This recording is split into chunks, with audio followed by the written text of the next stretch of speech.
on vous remercie de votre présence. Donc c'est un hommage à Déo, à l'invitation de ses amis et de la famille. Donc en premier lieu, on va demander à Emrance, qui était l'épouse de Déo, de venir présenter un peu son mari et son œuvre là. Bonsoir à tous. Bonsoir. Je m'appelle Madame Namouché de France. On se connaît avec Déo en 2098. Non, en 1988. On s'est mariés, non, en 1987, on s'est mariés en 1988. C'était le 3 septembre.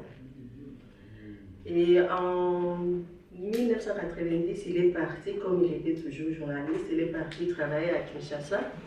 Il travaillait dans le journal de Madame Nkouza Karibon. Nkouza, c'était le premier ministre de ce temps. Et Déo, il a travaillé avec elle dans le journal Temps Nouveau. Et après, il est venu ouvrir la succursale à Bukavu. Donc, il a continué à travailler pour le journal Temps Nouveau à Bukavu. Et il a aussi commencé à travailler pour les magazines Amina, c'est un magazine qui est basé à Montpellier. Non, à Paris. Donc, il est resté à travailler chez Temps Nouveau. C'est un magazine féminin. Oui, magazine féminin parce qu'il faisait des articles sur les femmes qui travaillaient. Donc, les femmes entrepreneurs, les femmes qui travaillent, donc les femmes cadres. Il envoyait des articles chez Amina, il gagnait un peu d'argent.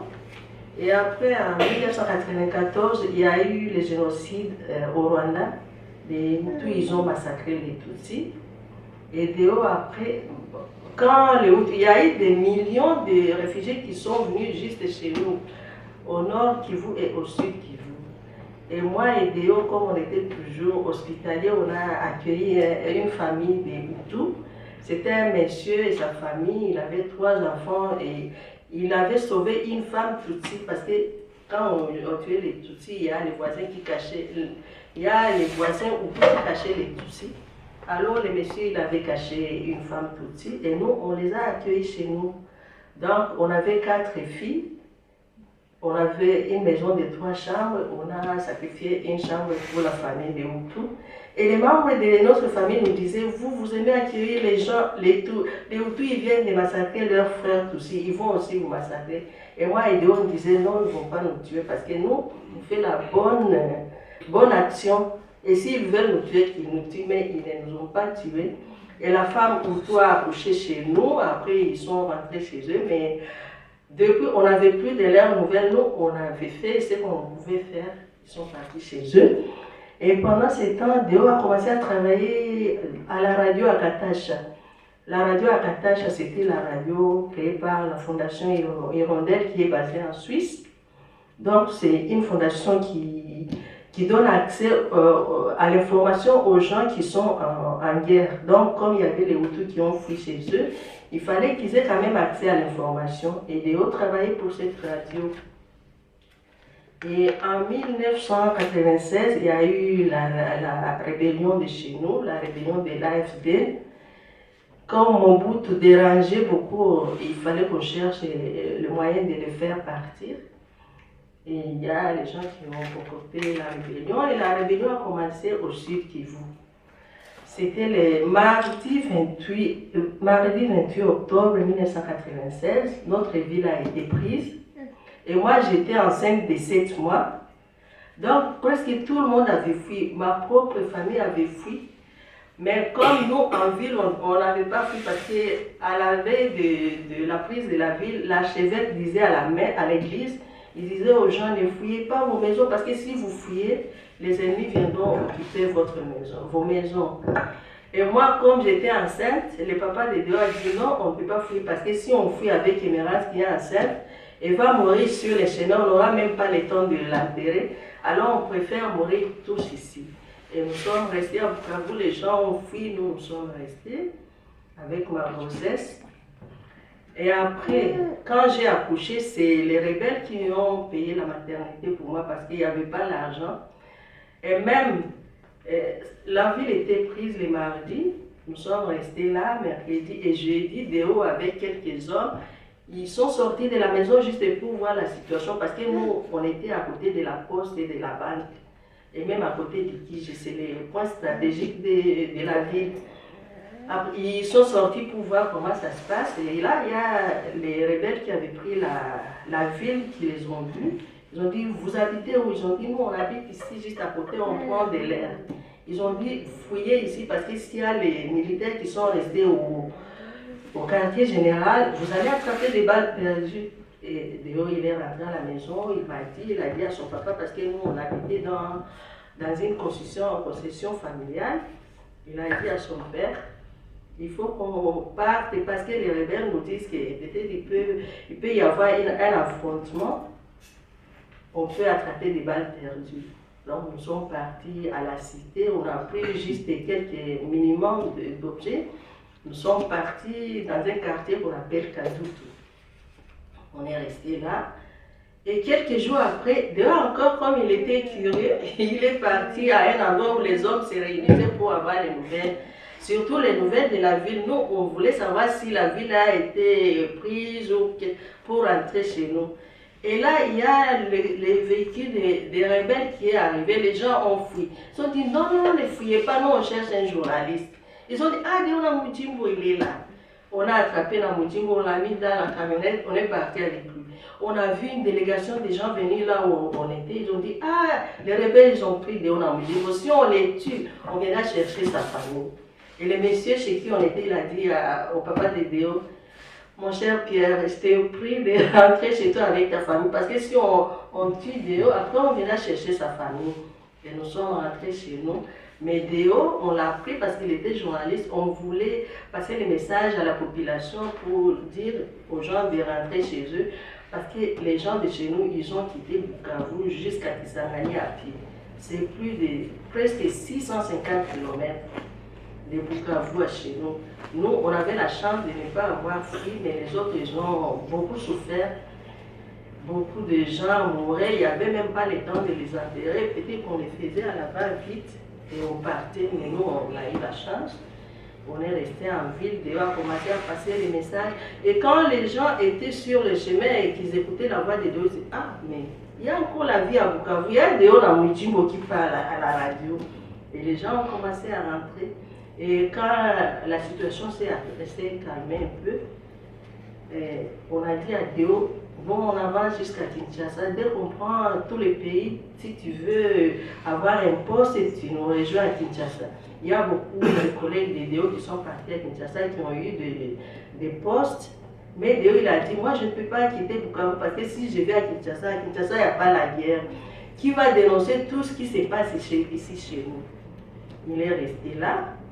Et en 1996, il y a eu encore la guerre du RCD. 98. 98, oui. Ça va, c'est pas grave. Déo encore, il était là, il faisait ses reportages. Un jour, on l'envoie, il y avait la situation qui n'était pas bonne à Ouvira. Il devait faire des reportages. Donc, il avait une commande d'un article sur la ville d'Ouvira. Ouvira à Bukavu, c'est 100 km. Il est parti juste pour 2 ou 3 jours. Mais Déo, il a été pris en otage. Au lieu de rentrer à Bukavu, on l'a pris comme celui des journalistes pour faire les reportages. Ils sont partis d'Ouvira jusqu'à Kalemi. Pendant ce temps, on n'avait pas de ces nouvelles parce qu'il n'y avait pas la communication.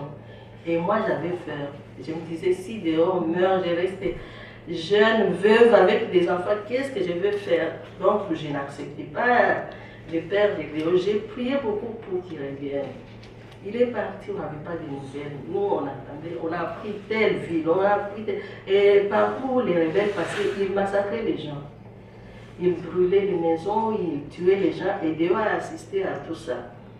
On est resté presque plus de 2 mois et c'est après qu'il y a encore la famille de Déo qui a Kalemi qui nous a dit, ah, Papa Tiwa, il a diffusé les nouvelles, c'est lui qui nous dit de rentrer chez nous. Et à ce moment-là, nous on a dit, ah, il n'est pas mort quand même, il est encore vivant. Et c'est lui qui a encore commencé à diffuser les nouvelles pour que les gens reviennent à la maison. Et après, quand la situation s'est calmée, il est rentré chez nous à Bukavu. Et en 2003, nous avons décidé d'aller nous installer à Goma. Nous avons quitté Bukavu, on a fait louer la maison, nous sommes allés devenir des locataires. On est resté là. Encore en 2004, il y a la guerre de Moutebouchi, la guerre de CNDP. Donc, la veille, comme on commençait à avoir des soupçons, parce qu'après la prise de Bukavu, les rebelles, ils avançaient vers Goma. Moi et Déo, on s'est dit, pour être un peu souple, il faut renvoyer les enfants à Bukavu. Nous avons renvoyé les enfants, nous sommes restés, nous deux. Un jour, nous étions en ville en train de faire les courses. Il y a un journaliste de Goma qui nous a vu en ville. Il a dit à Déo, mais Déo, qu'est-ce que tu fais encore à Goma? Je suis à Goma, j'ai vu après. Il a dit, non, non, non, si tu tiens à ta vie, tu peux, il faut partir de Goma. Heureusement que les enfants n'étaient plus avec nous. Moi et Déo, on est partis à la maison, on a pris quelques minimums.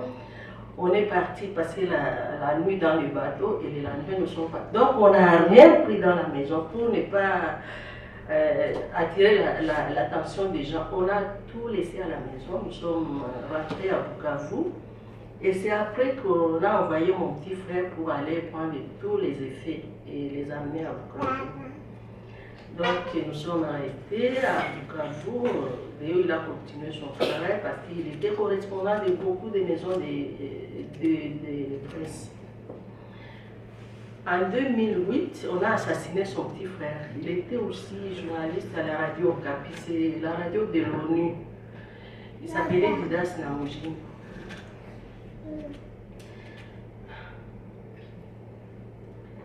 On l'a assassiné. On est resté là et en février 2009, Déo a obtenu son prix. Il était champion du monde d'orthographe. Et après, il était invité par le Sénat français pour venir chercher son prix. Quand il est arrivé à Paris, et ses collègues lui ont dit, Déo, tu ne peux plus rentrer au Congo. Il a dit, moi je dois rentrer parce que j'ai laissé ma famille. Ils ont dit, non, tu déplaces ta famille. Donc, Déo, il m'a dit de quitter Bukavu.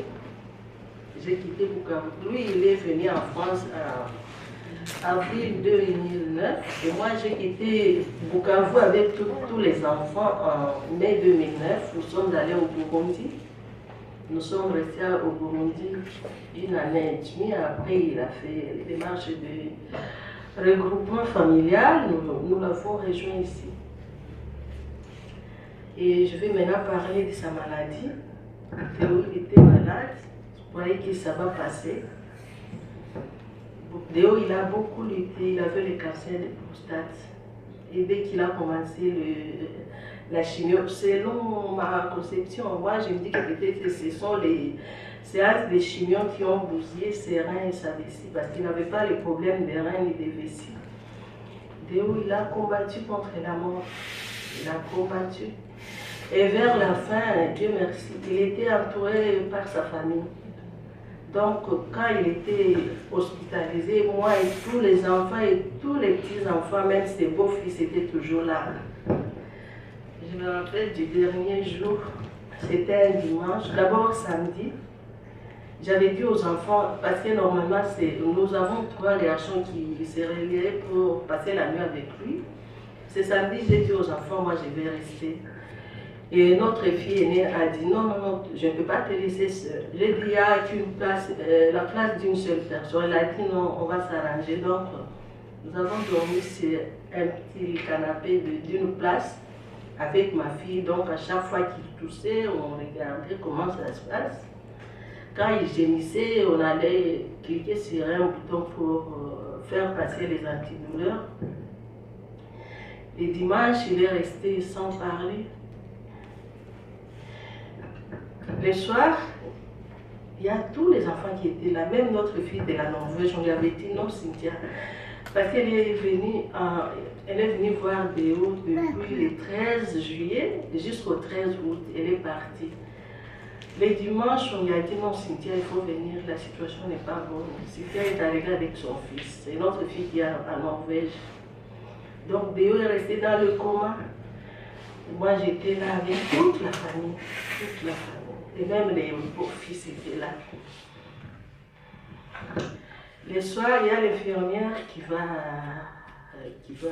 faire les soins. Nous sommes dans la salle de la famille. Elle vient nous dire, Déo, ça ne va pas, tout est presque mort, mais il reste que les oreilles. Il ne peut plus bouger, il ne peut plus voir, mais il entend. Et c'est comme s'il attend quelqu'un. Quand il va entendre la voix de la personne, il va partir. C'est la première fois que j'entendais ça. J'ai dit à Cynthia, va voir ton papa. Cynthia est partie à côté de Déo. Cynthia a dit, bonjour papa, je suis là avec mon fils. On t'aime beaucoup. Tiens mon papa, on est là pour toi. Déo dans le coma, il a ouvert les yeux. Il a regardé. J'étais là avec tous les enfants. Déo s'est éteint. Mais la dernière chose que Déo a faite, quand il parlait encore, il m'a dit, là, donne-moi mon carnet et les stylos. Je lui ai donné les carnets et les stylos. Il a essayé d'écrire l'introduction, je me suis dit, c'est la dernière chose que Déo a faite. Parce que dans sa vie, il disait qu'il se bat.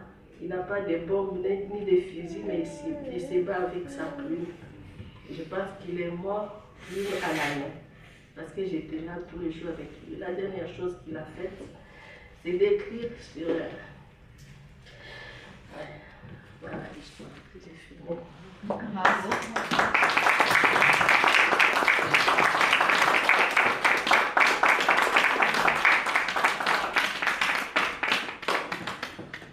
Merci Emrance. C'est très émouvant d'entendre ton histoire qui est aussi celle de Déo, ton mari, qui t'aimait et que tu aimais. Et bon, moi je suis émue évidemment parce que Déo, je le connaissais très bien. J'ai fait ce livre avec lui, mais pas seulement. On avait déjà travaillé ensemble avant ce livre. Et ce que je voulais vous préciser aussi, c'est que l'histoire que Emrance vient de raconter, l'histoire de leur non-fuite à Bukavu quand la ville était occupée pendant la guerre, etc., que Déo ramassait les corps dans les rues pour les enterrer. Il la raconte dans un chapitre de ce livre qui est de la page 50 à la page 100. Je vous le dis tout de suite, comme ça, vous n'aurez pas besoin de chercher, mais il raconte toute cette histoire de l'arrivée des troupes de l'AFDL et du Rwandais à Bukavu, et de ce qui est arrivé pour sa famille.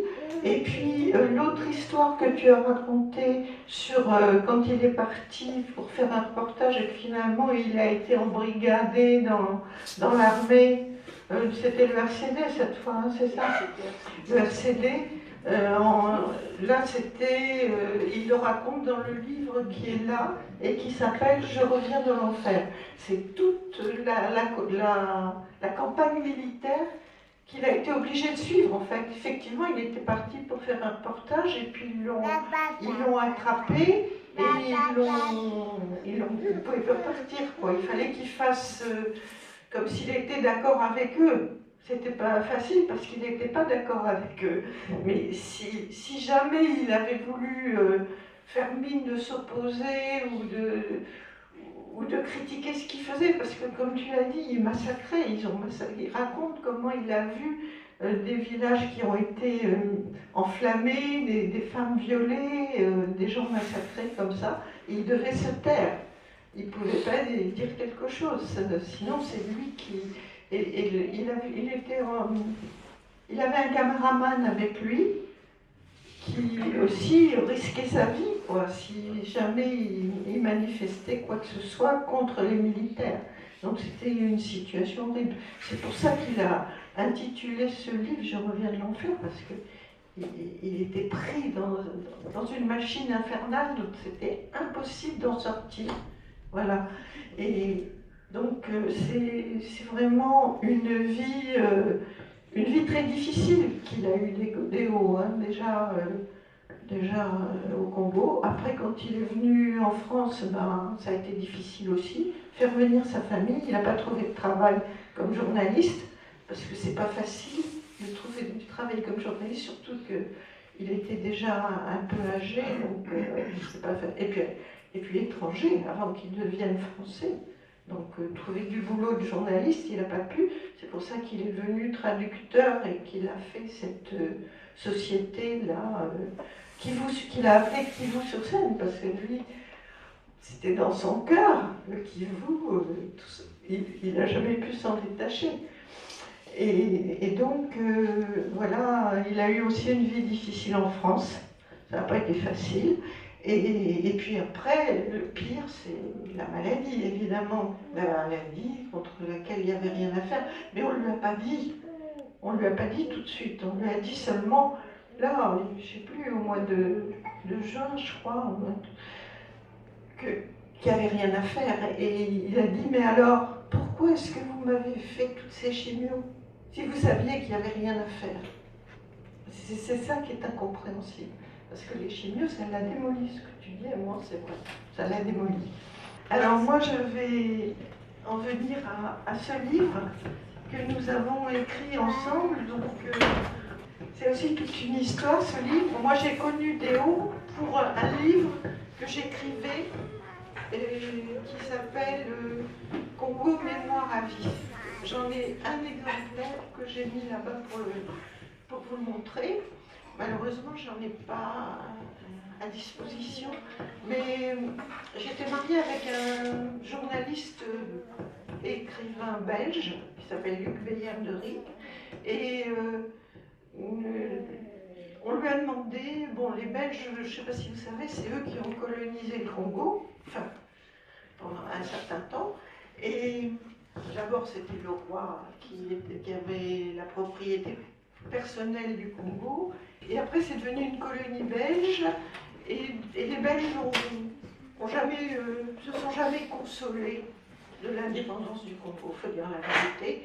Ils ont beaucoup de mal à ne pas considérer que le Congo n'est plus belge, c'est très difficile. Et donc, c'était en 2000, en 2000, je ne sais plus la date exacte, mais un éditeur est venu demander à Luc Beyer d'écrire un livre sur le Congo belge et d'essayer de trouver in extremis des Belges qui avaient été au Congo, soit comme colons, soit comme représentants de l'État, Paru en 2019. Pardon? Paru en 2019. Ah, merci. Oui, donc ça devait être en 2015 ou 2016 quand on lui a demandé de faire ce livre. Et bon, il a hésité. Puis moi, je lui ai dit, bah écoute, moi ça m'intéresse parce que je ne connais pas grand-chose sur le Congo et j'aimerais bien en savoir plus. Donc, moi, je venais de prendre ma retraite de l'UMA. J'étais libre, j'avais du temps. Et donc, on a fait cette enquête ensemble. Il a fait des interviews de beaucoup de gens qui avaient vécu au Congo, des Belges, mais aussi des Congolais qui racontaient le passage à l'indépendance. Et malheureusement, il est mort subitement en 2018, en janvier 2018. Et le livre n'était pas terminé. Il avait commencé à écrire certaines interviews et d'autres non. Et l'éditeur, un mois après sa mort, a pris contact avec moi et m'a dit, je sais que tu l'as accompagné dans les interviews, les entretiens, est-ce que tu veux bien finir le livre? Parce que c'est vrai, j'avais toutes les notes, j'avais pris des enregistrements et tout ça, et je l'ai fait. Voilà. Et donc, seulement j'ai eu à la fin, j'ai eu un problème. C'est que je me disais, mais moi je ne connais pas le Congo, j'ai peut-être fait des fautes sur les lieux, sur les noms, etc.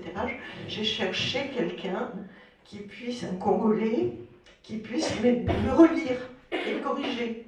Et ça a été Déo qui m'a été présenté par une amie commune. Et c'est comme ça qu'on a commencé à travailler ensemble, donc en 2019. Et il a relu, il a corrigé, il a même écrit un petit chapitre sur le livre. Et puis après, on est devenus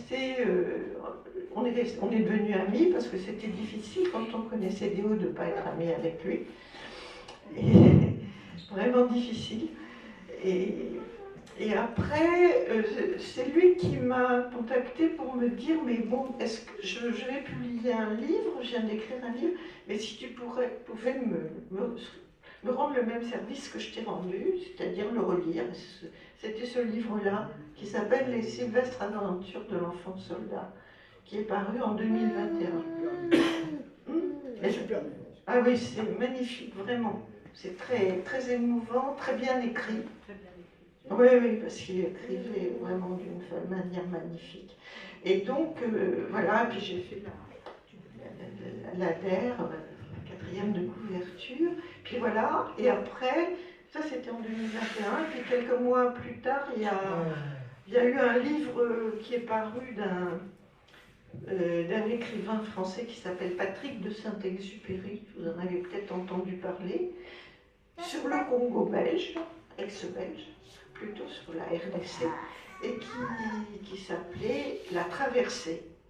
Et Patrick de Saint-Exupéry racontait dans ce livre qu'il venait de traverser tout le Congo pour voir si c'était vrai qu'il y avait eu des tas de massacres commis par l'armée rwandaise et les rebelles qui l'accompagnaient dans tout l'est du Congo jusqu'à Kisangani, Mbandaka, etc. Et parce qu'il venait, à ce moment-là, il venait d'avoir un rapport de l'ONU, un rapport très sévère de l'ONU qui s'appelle le rapport Mapping, dont on parle encore beaucoup, et dont parle beaucoup le docteur Mukwege, qui est l'homme qui répare les femmes.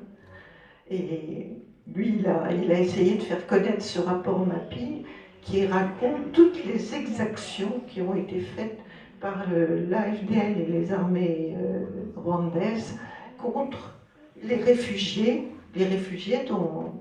dont Emerance parlait tout à l'heure, ces gens qui ont fui pour essayer de sauver leur vie. Et en fait, il y en a beaucoup qui ont été massacrés dans des camps, dans la forêt, partout dans leur fuite. Et Patrick de Saint-Exupéry, il a fait tout un parcours, il a dit qu'il suivait tout le parcours des réfugiés et qu'en fait, il n'y avait rien eu. Bon, des escarmouches, comme ci, comme ça, mais parce que certains de ces réfugiés étaient armés, ce qui est vrai d'ailleurs, puisque certains c'était des Hutus qui avaient participé au génocide au Rwanda, des Tutsis, et effectivement il y en avait qui étaient armés, mais la grande masse de ces malheureux qui ont fui n'étaient pas armés du tout et se sont fait massacrer pour rien comme ça. Et donc quand ce livre est paru,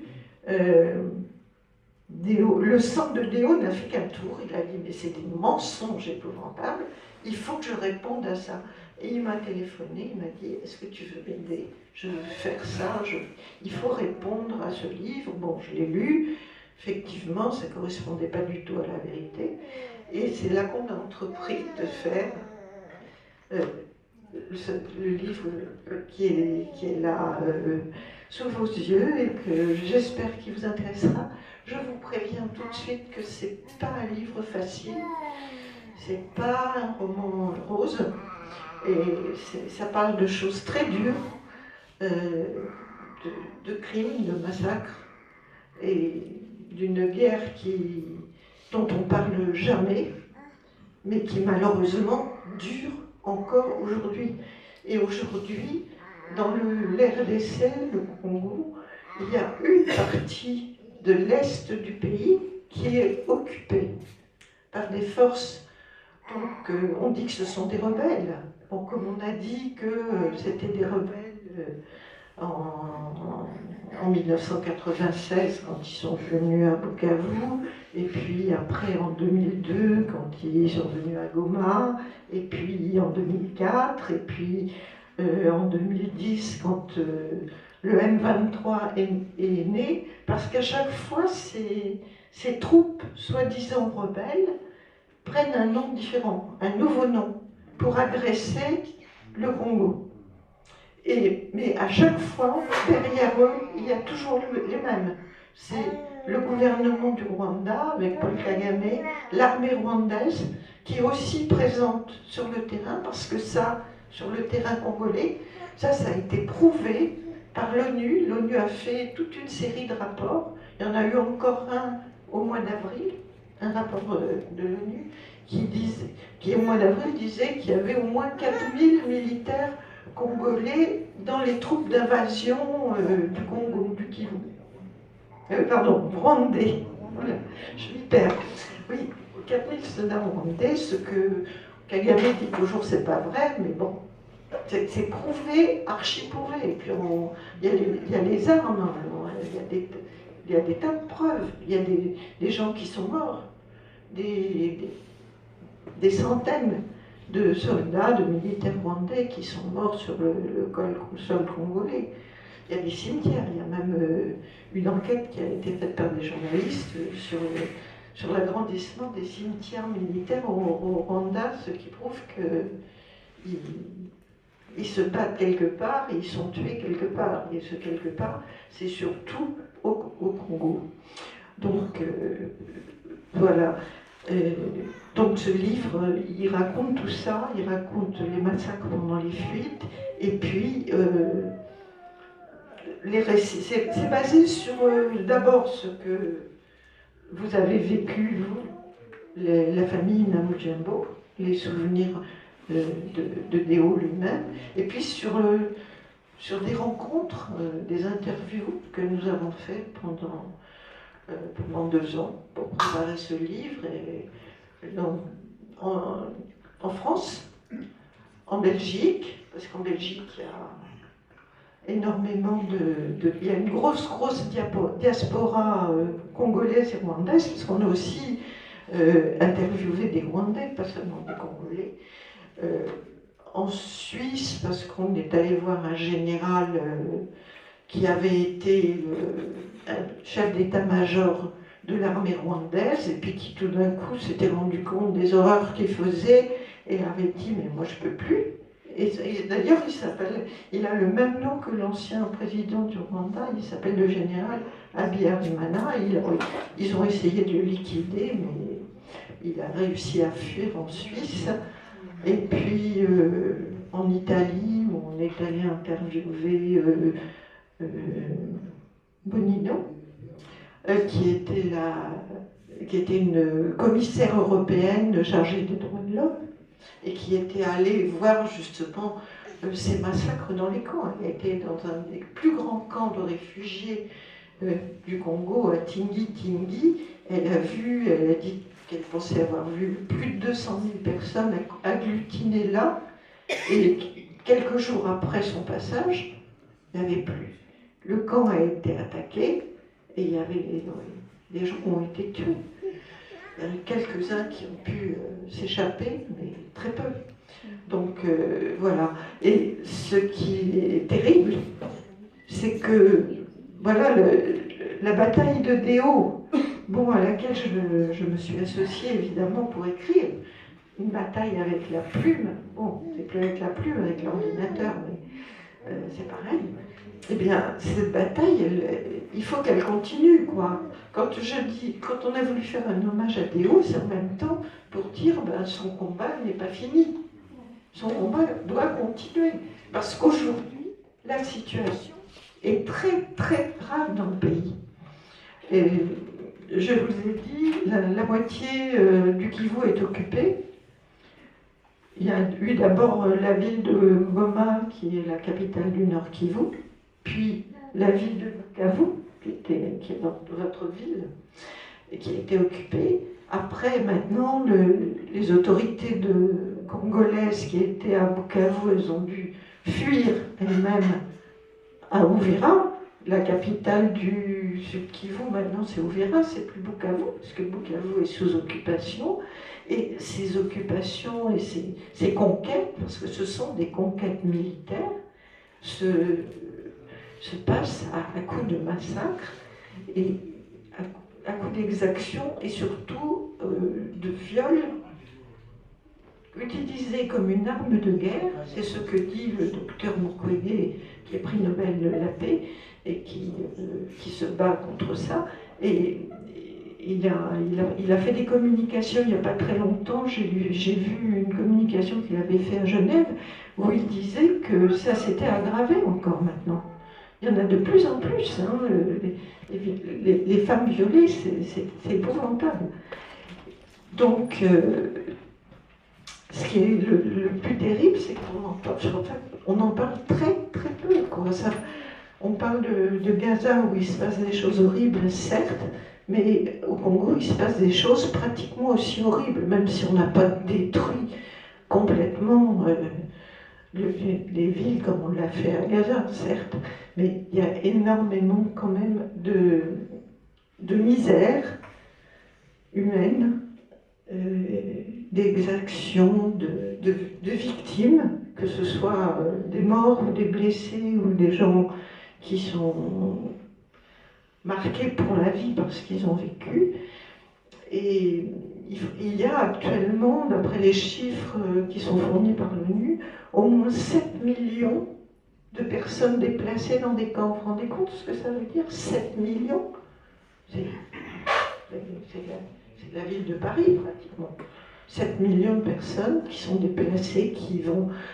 moi, je suis allée à Goma il y a 2 ans, et c'était le début de l'offensive du M23, de l'offensive qui dure encore maintenant. Et autour de Goma, il y avait déjà des dizaines de milliers de réfugiés dans des camps. Et maintenant, on ne sait plus ce qu'ils sont devenus, ces gens-là. Peut-être que Nobita pourra nous en dire un moment quelque chose, parce que je sais qu'elle est active dans l'aide aux réfugiés, mais quand les troupes ont pris Goma, ils ont liquidé les camps, ils ont obligé les gens à partir, ils les ont chassés. Donc il y a des gens, en ce moment, il faut se dire qu'il y a des milliers et des milliers de gens, de Congolais, qui errent à la recherche d'un refuge contre ces armées M23 rwandaises qui continuent d'avancer, qui continuent de tuer, qui continuent de massacrer. Donc c'est une situation extrêmement grave. Et donc tout le travail que nous avons fait, et que Déo a fait, il est d'autant plus d'actualité là en ce moment. Il y a un procès, je ne sais pas si vous en avez entendu parler, un procès d'un général, je ne sais plus si c'était général. Roger Lumbala, il a été dans une milice avec Jean-Pierre Bemba, qui est actuel ministre de... Voilà, donc il y a un procès qui se passe à Paris d'un Congolais qui a été un tueur. Il a été à la tête d'une milice de tueurs. Ils ont fait des crimes de guerre, des crimes contre l'humanité. C'est prouvé, il y a eu des rapports. Il est recherché par le tribunal pénal international. Il est recherché même par la justice congolaise. Et il a été arrêté en France il y a 2 ans. Ou 3 ans, je ne sais plus, il a été arrêté ici, et au nom de la compétence universelle, il est actuellement en procès à Paris, au tribunal de Paris. Et on peut suivre son procès. Moi, malheureusement, je n'ai pas pu, parce que j'avais d'autres obligations, mais c'est public, hein, ça doit être très instructif. Sauf que lui, évidemment, il a refusé de comparaître. Mais il y a des tas de témoins qui sont là, et si Déo était encore parmi nous, je suis sûre qu'il aurait été appelé à témoigner, parce qu'il savait des tas de choses. Alors là, j'ai vu hier qu'il y a un des rédacteurs du rapport de l'ONU, le rapport Mapping dont je vous ai parlé là. Ce sont des gens de l'ONU qui ont des experts qui sont allés enquêter sur les crimes qui avaient été commis entre 1993 et 2003 au Congo. Et un de ces experts, qui s'appelle Luc Andy-Brown, est allé témoigner avant-hier au tribunal de Paris. Et bon, il a raconté évidemment tout ce qu'il savait. Et surtout, il s'est étonné du fait que les juges, ceux qui avaient instruit le dossier de M. Lambrala, n'avaient pas pu avoir accès aux annexes du rapport Mapping où sont énumérés les noms de tous les criminels, génocidaires, etc. Et cette partie du rapport où il y a les noms des criminels est cachée. Elle n'a jamais été rendue publique et personne n'y a accès. C'est quand même excessivement grave. Donc, alors justement, dans ce procès, ce jour-là, on a diffusé pour la salle d'audience, dans la salle d'audience, un film qui s'appelle L'Empire du silence, peut-être certains l'ont vu, qui raconte les guerres du Congo depuis 30 ans. C'est un réalisateur belge qui s'appelle Thierry Michel qui a fait ce film. Et donc, dans ce film, l'un des principaux témoins de ce film, c'est Deo Namujimbo. Et justement, lui, il a osé dire dans le film, moi je sais les noms de certains de ces criminels qu'on ne veut pas dire, que l'ONU ne veut pas dire, et il a dit certains noms. Donc c'était vraiment encore des risques, il en a pris beaucoup dans sa vie, mais c'est pour vous dire que tout ça c'est vraiment actuel, on est dans l'actualité quotidienne. Il y a le procès en ce moment aussi, il y a soi-disant des négociations pour une paix en RDC, des négociations qui se sont passées d'abord à Doha et puis maintenant apparemment elles vont être délocalisées au Togo, à Lomé dans les prochaines semaines, et elles devraient déboucher sur un accord général qui devrait être signé à Washington sous la houlette de M. Trump entre le président Tshisekedi et le président Kagame. Cet accord de paix, c'est quelque chose d'assez extraordinaire. Hein. C'est Trump qui l'a voulu, Donald Trump. Et ce qu'il vise, c'est prendre les richesses minières du Congo. Et toutes les guerres dont je viens de parler, dont Déo a témoigné, dont sa famille a subi les conséquences, eh bien, toutes ces guerres ont eu ce même objectif, mettre la patte sur les richesses minières, parce que ce pays est un des pays les plus riches du monde en minerais, quoi. C'est incroyable. Il y a tout, il y a l'or, il y a les diamants, ça on le sait depuis longtemps, il y avait le cuivre, maintenant il y a le coltan, il y a le lithium, il y a surtout ces fameuses terres rares, là, je ne saurais pas vous les énumérer, je crois qu'il y a 75 terres différentes que Trump cherche à attraper partout où elles sont, à s'accaparer partout où elles sont. Il a menacé de prendre le Groenland à cause de ça. Il veut faire imposer la paix en Ukraine pour prendre les terres rares en Ukraine parce qu'il y en a beaucoup. Et il s'intéresse au Congo parce qu'il y a des terres rares. Et que pour le moment, c'est ça qui est intéressant à savoir, les terres rares du Congo, elles sont exploitées presque exclusivement par la Chine. Alors ça, c'est quelque chose que Donald Trump ne peut pas avaler. Et donc il a décidé qu'il allait faire la paix au Congo pour prendre les terres rares et surtout empêcher les Chinois d'avoir le monopole. Et ils ont vraiment le monopole dans la mesure où ils sont pratiquement les seuls à les raffiner en Chine. Ils les prennent, ils les emmènent en Chine, ils les raffinent. Moi, je les ai vus faire ça pour les diamants au Zimbabwe. J'avais fait un reportage au Zimbabwe où il y a plein de diamants et ils prenaient les diamants, les mettaient dans les conteneurs et ils les emmenaient en Chine pour le... Bon, c'était surtout des diamants industriels, pas tellement de la bijouterie. Mais donc ben là, ils font la même chose avec les terres rares du Congo et ça ne plaît pas à Donald Trump. Le problème, c'est que moi, je pense que c'est bien s'il y a la paix au Congo et au Rwanda, bien sûr.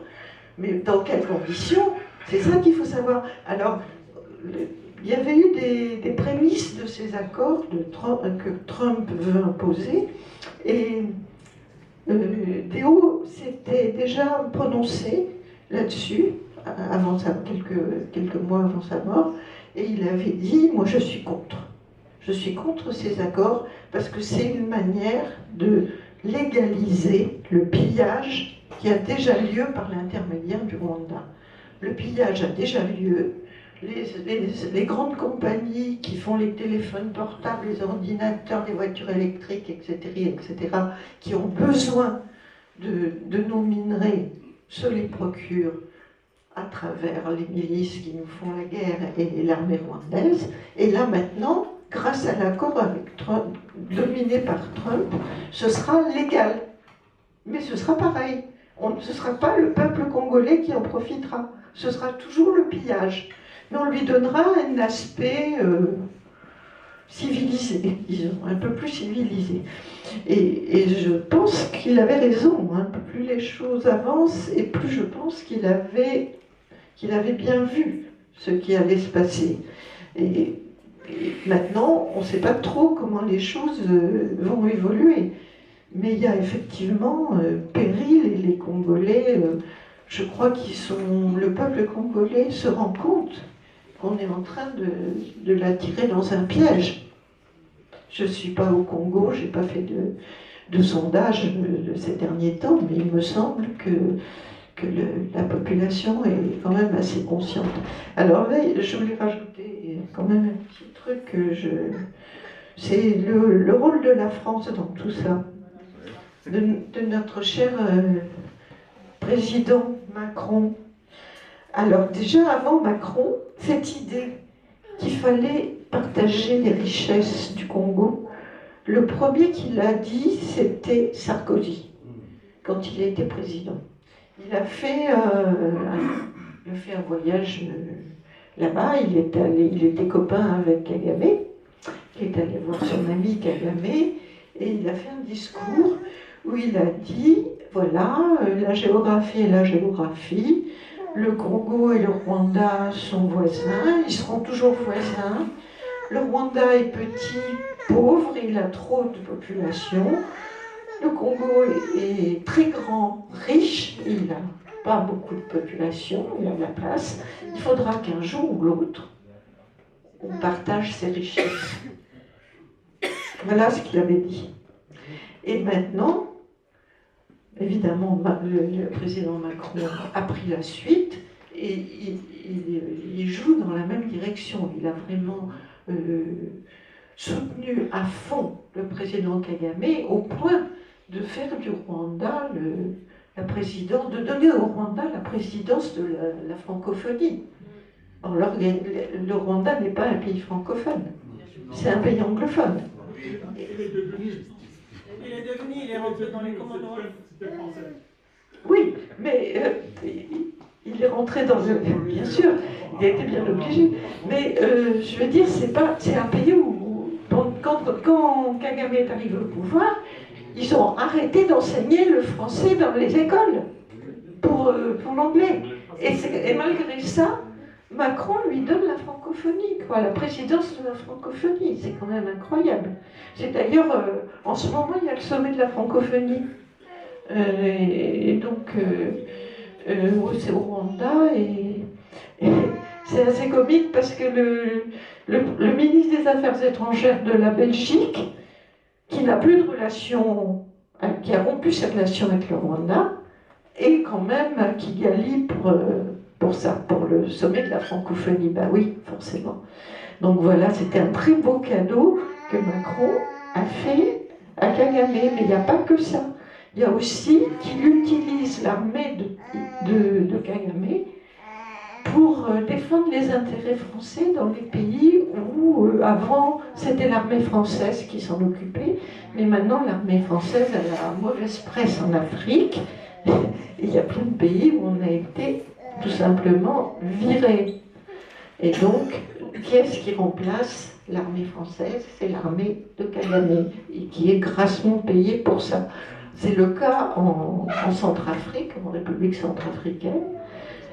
C'est le cas surtout, tu as raison, immense, au Mozambique, où ils défendent les installations gazières de Total, à Cabo Delgado, là.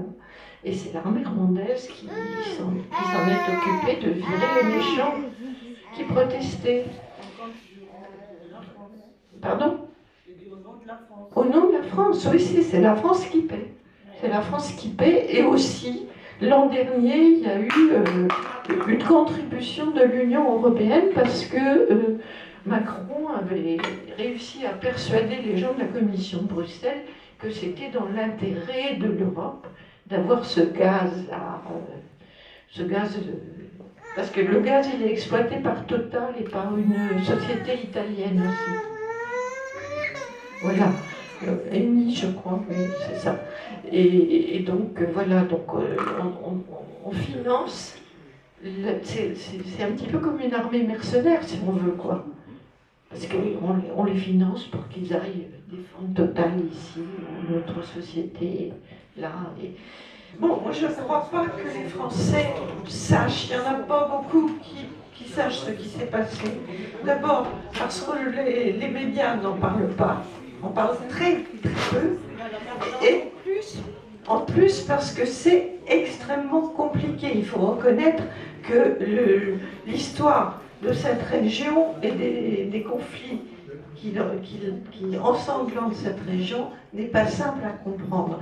Alors, effectivement, ce qu'a disait Nobita est vrai. Les médias, la plupart du temps, ils ont réglé le problème en disant c'est un conflit ethnique. C'est des tribus quasiment de sauvages qui se battent entre eux, ça ne nous regarde pas. Et ça, c'est faux. C'est complètement faux. C'est pas Alors, en ce qui concerne le RCD, c'est une des rébellions. Alors, c'est compliqué parce que à chaque fois, je l'ai dit, ils changent de nom. Ils changent de nom pour envahir sous un nouveau nom, une nouvelle forme, le Congo, toujours pour piller les richesses. Et ça a été la FDL en 96, après ça a été le RCD, ça veut dire Rassemblement Congolais pour la démocratie, après ça a été le CNDP, Centre national du peuple congolais, enfin à chaque fois ils prennent un nom, maintenant c'est le M23, Mouvement du 23 mars. M23, c'est eux qui ont pris Goma en 2010 et qui l'ont repris en 2021 et maintenant Bukavu et qui se dirigent vers Uvira. Et c'est à chaque fois, ils ont un nouveau nom, mais c'est les mêmes. C'est toujours l'armée rwandaise qui les dirige.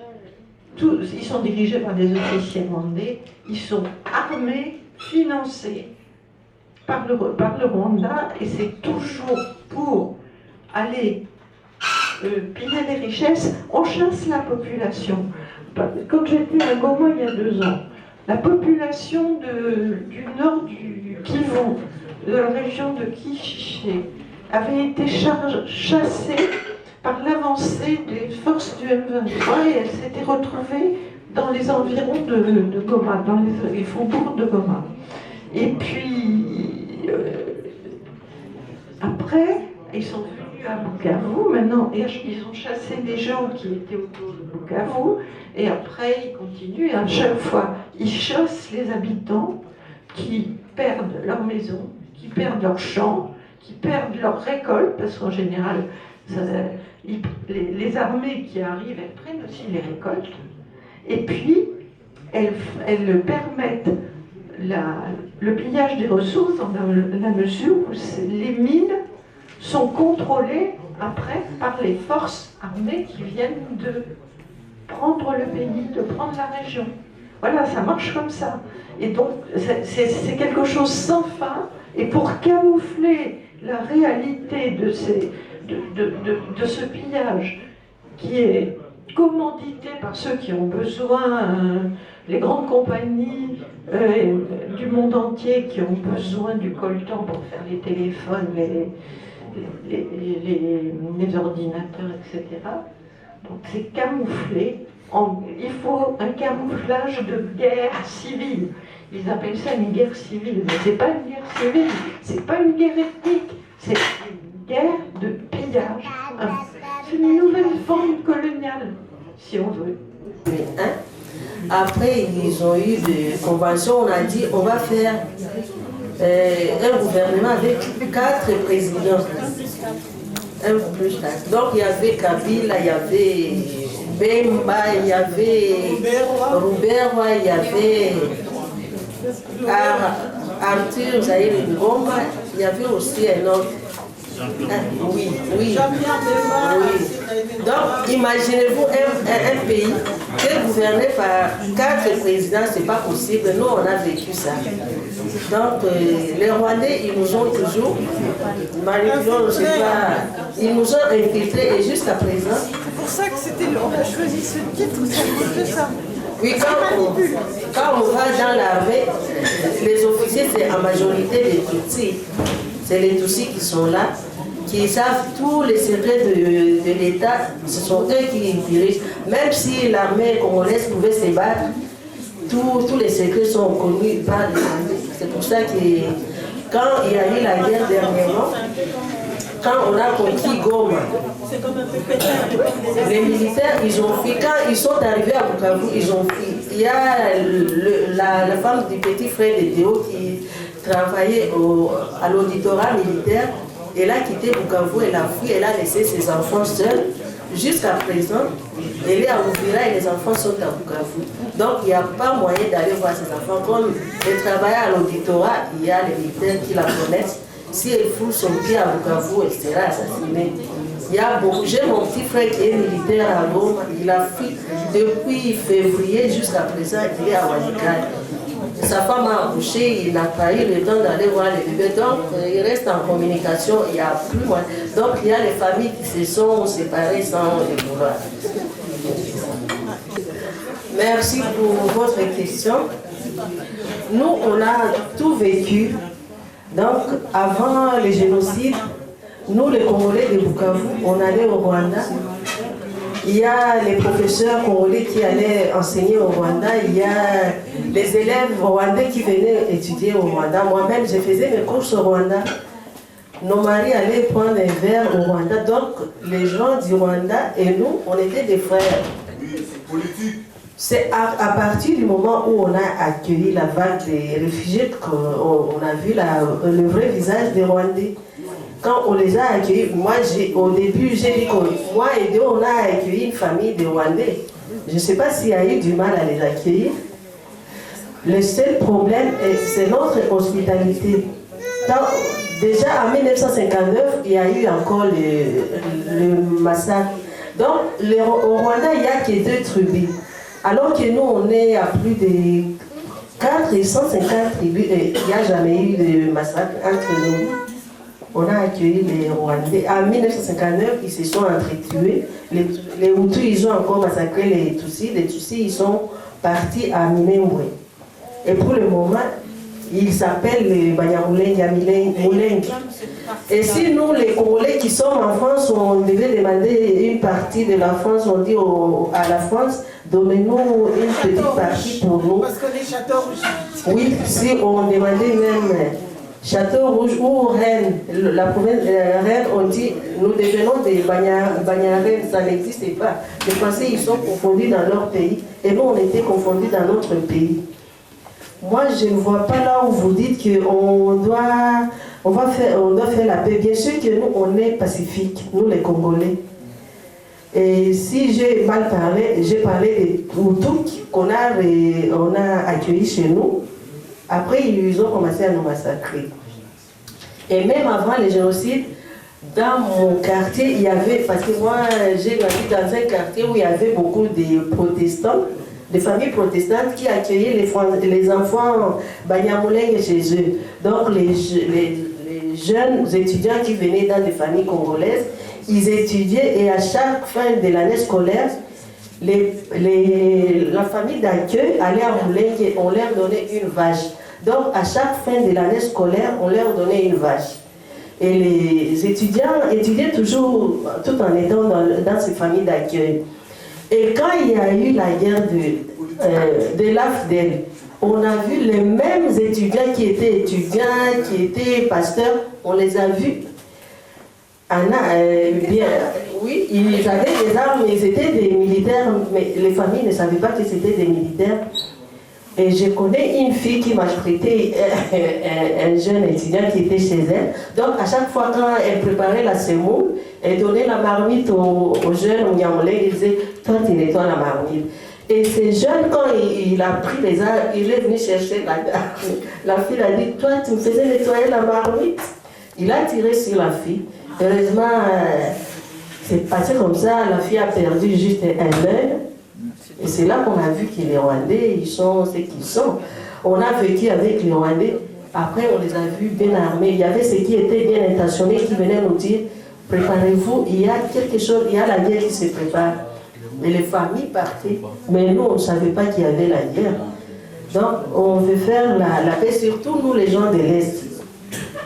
Je me rappelle quand Déo venait d'arriver, il disait quelque part aux Congolais, il disait, nous et les Rwandais, on est des voisins, on est comme des frères. Déo, il a dit, nous, à Bukavu et au Rwanda, il n'y a même pas 1 kilomètre. On se voit face à face comme ça. Si nous... Oui, Déo, il disait ça à ses frères congolais. Il disait, nous, avec les Rwandais, il n'y a même pas 1 kilomètre qui nous sépare. Donc, on se voit. Il n'y a que la rivière aussi qui nous sépare.